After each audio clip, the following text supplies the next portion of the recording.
Ladies and gentlemen, my name is Arcane Static, and welcome back to another episode of Seduce Me.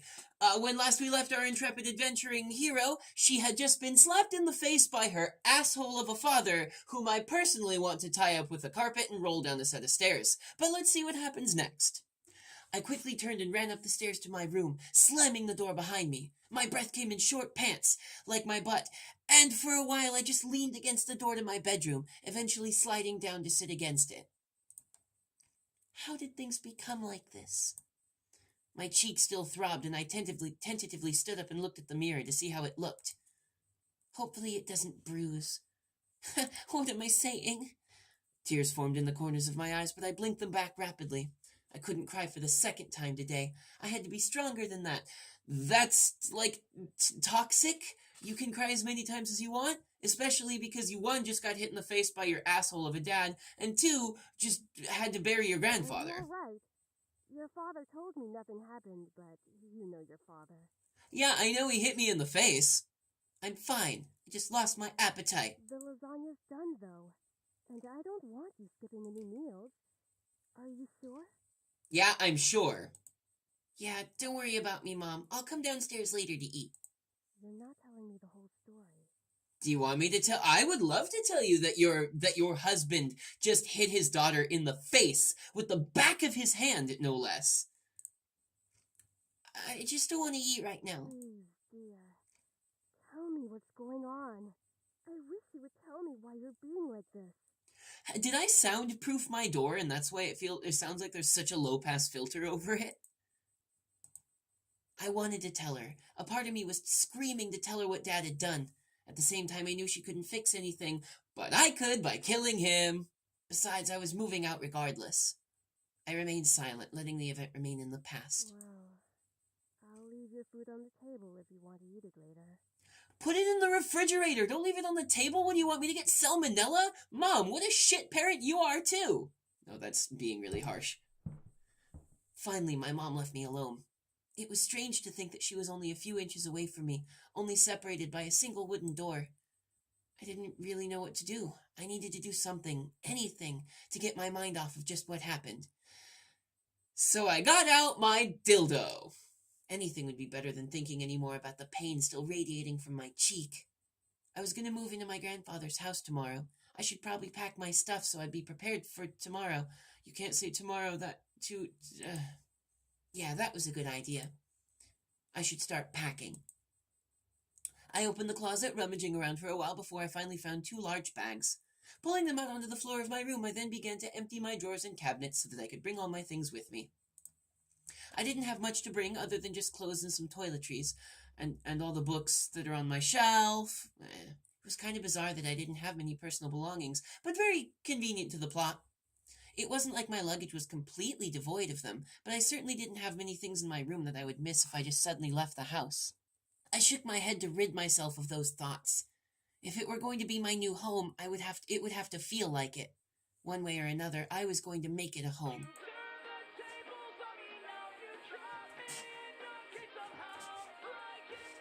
This is actually kind of a good song. Just as I was packing my things, my cell phone began ringing, vibrating in my pocket. I slid out my phone of my pocket and slid my phone out of my pocket and answered it while slowly easing myself onto my bed. Who could possibly be calling? Hey, Anderson, you there?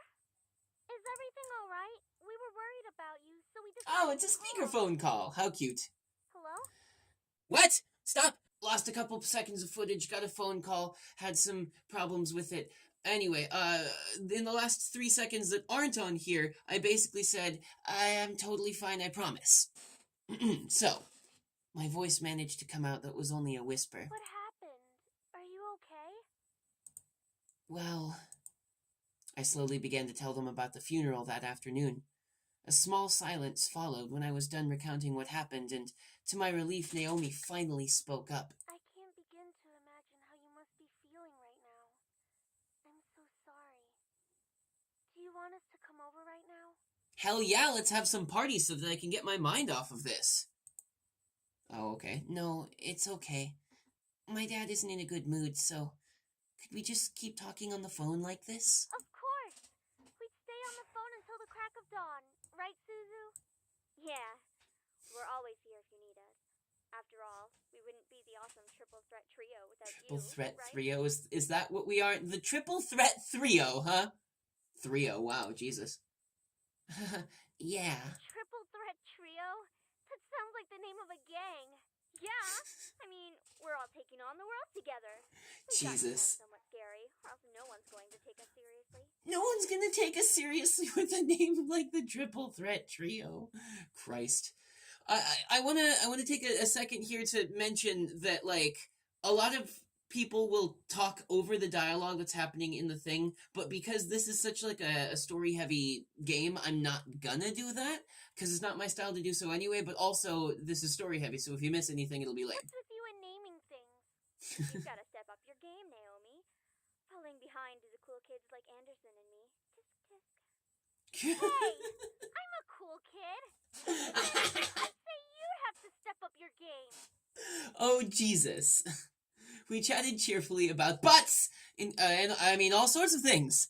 Very soon I'd forgotten about the events that day and was engaged in a conversation about Naomi's favorite TV show, some program called Herlock.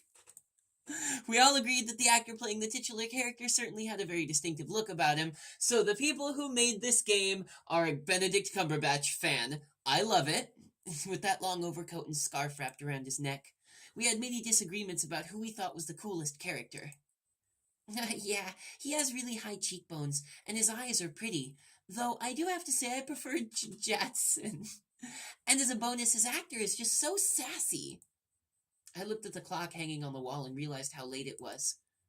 Oh, wow, it's already 1 a.m.? Sorry for keeping you guys up so late. I think I'm gonna hit the hay for tonight. See you guys at school tomorrow.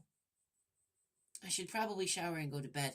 I can't believe I stayed up this late just to talk to my friends. But it was really nice. Well, I mean, that's like self-medication there. Like, if you need a way to let yourself decompress from shitty things that have just happened, like the fact that your father just hit you in the face, you know. Well, off to the bathroom. Oh no, are we gonna have to watch her shower? I took her. Okay, good. Nothing beat hot water and the feeling of being clean. After drying myself, I promptly dressed in my pajamas and crawled into bed. Since this is an Otome game, there will probably be fewer scenes of her showering and more of the hot, sexy men showering. It had been a really long day.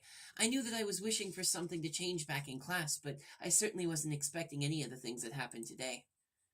And I have to go back to school tomorrow. Ugh. I curled up on my side and tightly wrapped the blankets around me. I really wasn't in the mood to be returning to school, but my dad would probably make me go just for the sake of it. I love how they're making me so invested in this game. Like, I really dislike the father character. I don't know. It's time to go to sleep. Like everyone says right before the just blankets, pillow. All right, I'm going to sleep now. Of course. However, my mind was so lost in the passing of grandfather and the thought of inheriting something so big that it haunted my mind the entire night until the next morning. Ugh, God, what a terrible sound. Thanks. I shook my head to try to clear out the sleepiness of me to no avail. I really didn't get any sleep last night. It's already time to wake up? Wait, school! As soon as I realized I had to go to school, I slid out of bed and looked at the vanity mirror. Oh, that's a relief. Luckily, there was barely a bruise on my cheek. You had to squint to actually see it. I doubted anyone would actually notice it unless they leaned in real close. Foreshadowing, someone's going to lean in real close and notice it, and it's going to be a big thing of embarrassment. Breathing out a sigh, I got dressed, took my backpack, and caught the bus to go to school. It wasn't even hours before everyone heard of the news. I was approached in school and given condolences for my loss. However, that wasn't what shocked my friends. Wait, so you have the whole Anderson house to yourself? Lucky as hell, man! Jeez, little overexcited there. Quit being so sensitive, Naomi. Quit being so vulgar, Suzu. Oh shit, I have to choose between who's more correct here? So Naomi is too sensitive and Suzu is too vulgar. Naomi may be right. Man, come on! See? She knows about proper public taste. What the fuck does that mean? I know how to be a lady. Sheesh. Yeah, of course you do, Suzu. It sure looks like it. Guys, I'm going there after school today because my parents want me to get used to living there. I'm sure that every time I have to choose between one of these friends, it's ticking up an imaginary counter somewhere in the code, and I'm gonna have to, like, choose to be not friends with one of them at some point based on how well or badly I've agreed with them or something. Seriously? It hasn't even been a day since you came back to school. Right? I know! But my parents want me to try living there as soon as possible. Still, that's really fast. Are you going to be okay? No. No, I'm not. I'm not okay. But even in the comfort of my best friends, life seemed to keep testing me. Oof! Hey! Don't go around shoving people like that. What just happened? Whoops. Did I strike a nerve, Capi? Look at her dumb face. Lizette, huh? She let out a small laugh as she twirled her hair around her finger. Lizette, one of the last people I wanted to see today. Well, that's also one of the last people that we're going to see in this episode. Ladies and gentlemen, thank you for joining me for another episode of Seduce Me, the Otome game. I'm hoping that you guys are getting as invested in the story as I am, because it's actually a pretty cool story so far. This episode has been largely story stuff, and there hasn't been a whole lot of actual gameplay in it, but I hope that you guys are enjoying it nonetheless. And I also hope that you are enjoying my commentary and the fact that I hate the dad character so fucking much, because what a dickbag he is. But anyway, thank you guys very much for watching. Let's do this again in another several of these episodes, because I really kind of do want to play through and finish this game. If you like this video, the like and subscribe buttons are waiting just down below to give you those big wet sloppy kisses that I am sure you are fond of. You can also follow my socials, that's on Facebook and Twitter, that are down in the description box. And you can follow my Patreon feed if that's something that you'd like to do as well. Thank you guys very much for watching, and I'll see you next time.